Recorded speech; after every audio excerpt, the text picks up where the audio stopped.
یونس Emre 13ویں صدی کا ایک عظیم ترک شاعر ہے۔ یونس اسم گرامی ہے اور ایمرے کے معنی عاشق، عشق کرنے والا، پیار و محبت کرنے والا کے ہیں۔ یونس ایمرے 1240 عیسوی کو ساریکاؤ کے گاؤں میں پیدا ہوئے۔ یونس ایمرے نے ساری زندگی عشق و محبت کا پیغام دیا۔ دراصل وہ عاشق صادق تھے، ان کا دل عشق الہی میں بے خود سرشار تھا۔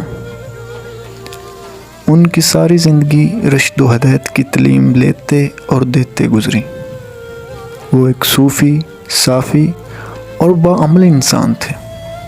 درویش صفت، قلندر منش اور اخلاص سے پر صوفیانہ اور درویشانہ ان کی زندگی کا اڑنا بچھونا تھا۔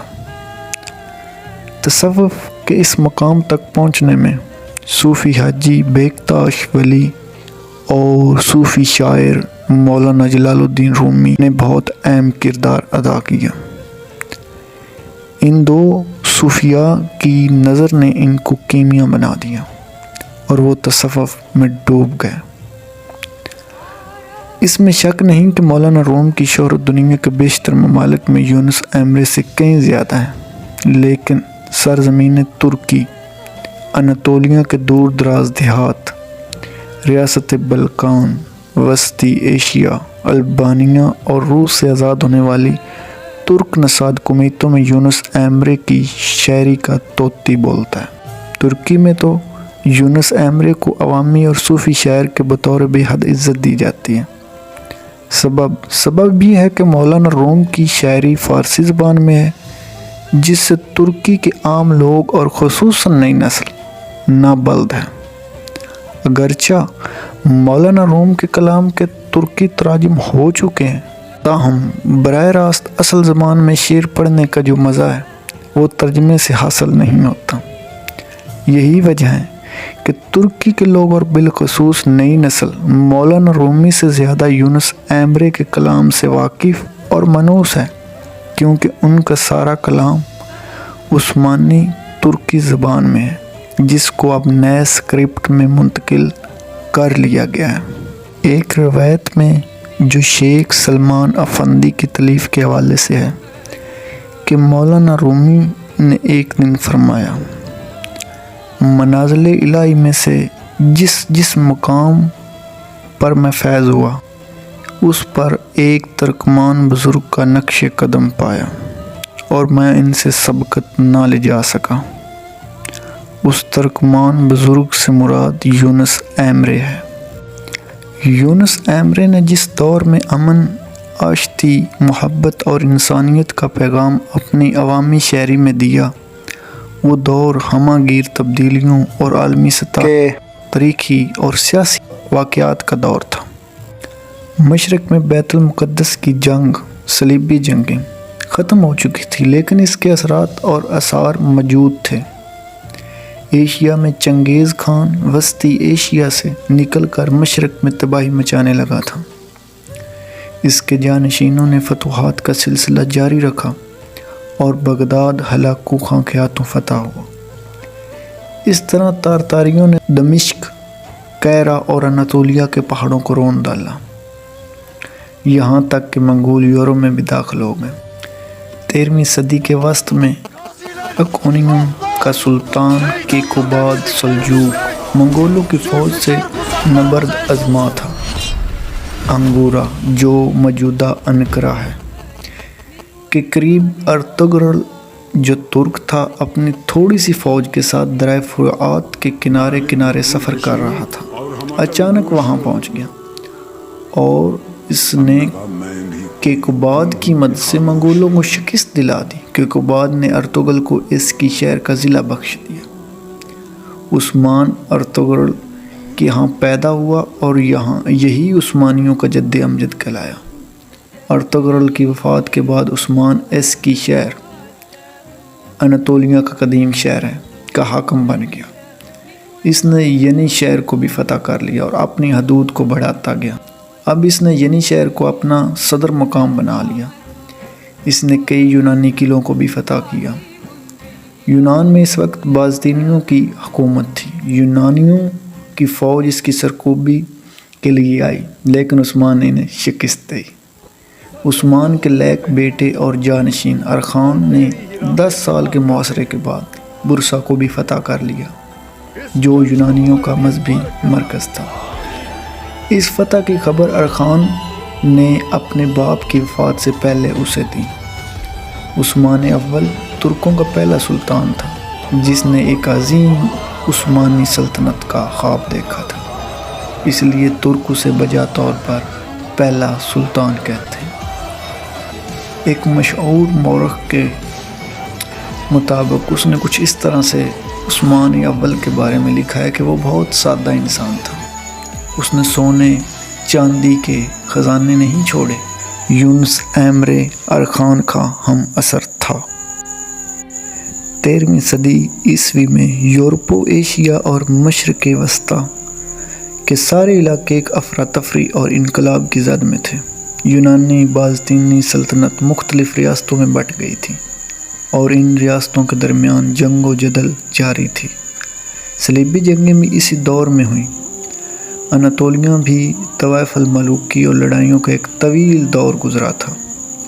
سلجوق طاقت کا شیرازہ بکھرا تو مختلف ترک ریاستیں وجود میں آئیں۔ اناطولیہ کی ان مختلف ریاستوں کے درمیان چپقلش اور مرکز سے علیحدگی کے لیے بغاوتوں کا ایک سلسلہ شروع ہو گیا۔ بازطینی سلطنت اور سلجوقی ترکوں کے درمیان بھی بہت سے معرکے ہو چکے تھے۔ منگولوں نے بھی اسی دور میں حملے کیے۔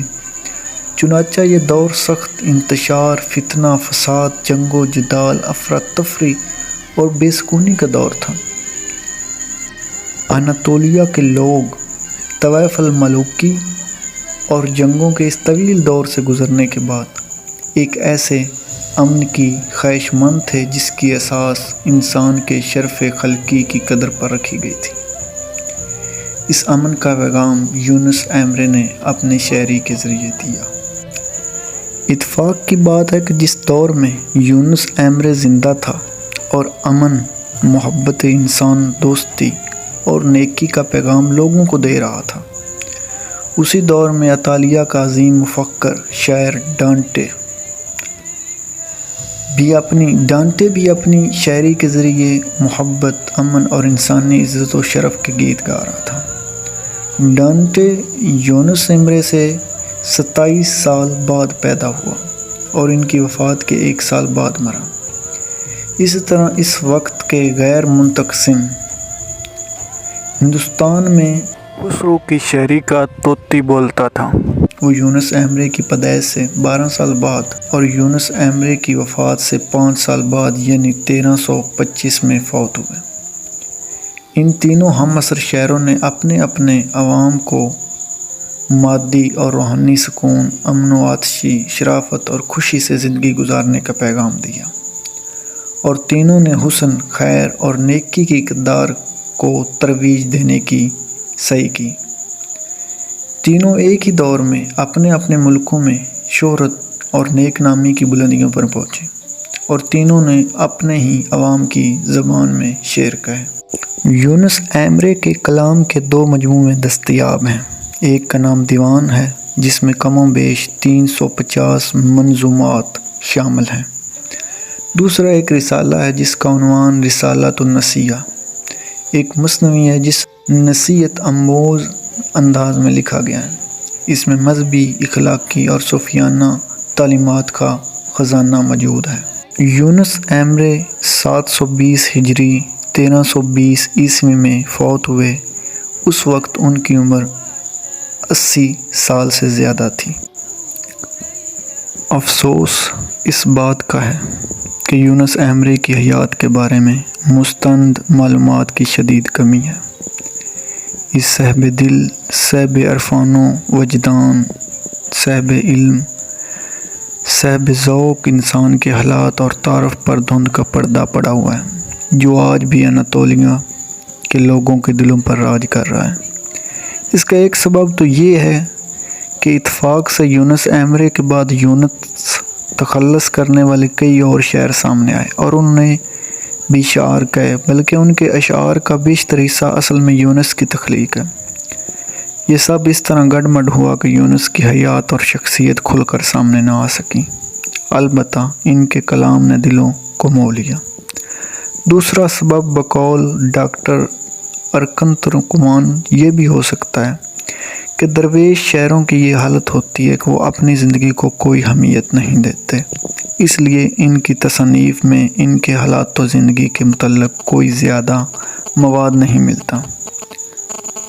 جس گاؤں ساری کوئے میں پیدا ہوئے تھے اور اسی گاؤں ساری کوہ ہی وہ جگہ ہے جہاں انہوں نے عالم ارواح کا سفر بھی اختیار کی۔ بعض روایات کے مطابق یونس ایمرے کا آبائی وطن کرمان تھا۔ ان کے علاوہ بھی ان کی قبریں اور مزار کم و بیش 15 شہروں میں واقع ہے۔